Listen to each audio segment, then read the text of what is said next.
خليني أقولك حاجة بهدوء كده. الحزن مش دايما عياط ولا صريخ ولا دموع.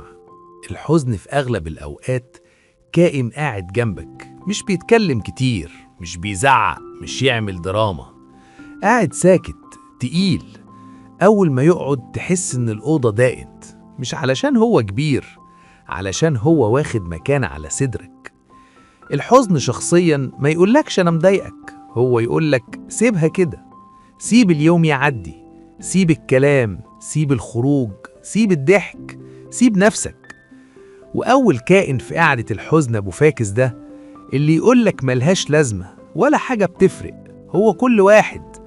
أبو فاكس ده خطير علشان مش بيخوفك، بيطفيك، تحس إنك لسه عايش بس من غير ألوان، من غير طعم، من غير نفس تاني.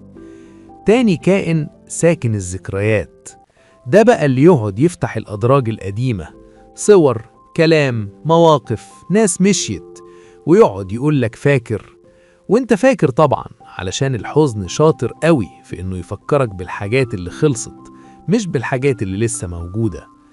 وتالتهم الأصعب، التقيل، ده اللي يقعد جنبك من غير ولا كلمة، بس وجوده لوحده يخليك حاسس ان الأيام مجهود، وإن الكلام عبء، وإن الضحك خيانة.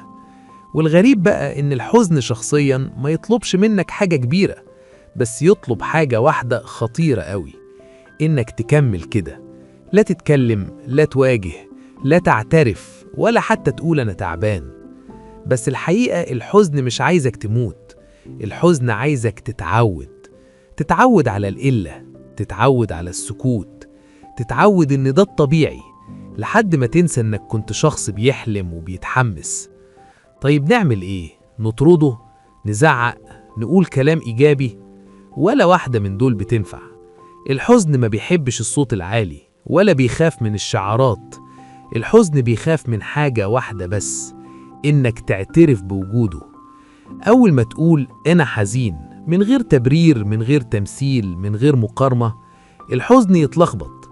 وأول ما تحكي حتى لحد واحد، حتى لنفسك، حتى لو في ورقة، التقيل يخف، ساكن الذكريات يسكت شوية، وأبو فاكس يفقد جزء من سلطته. الحزن مش عيب ومش ضعف ومش دليل إنك مكسور. الحزن دليل إن في حاجة كانت مهمة واتوجعت. فخليني أسيبك بالسؤال اللي هادي بس تقيل. الحزن اللي قاعد جنبك دلوقتي، انت سامع له ولا سايبه يقعد من غير ما تقول انه موجود؟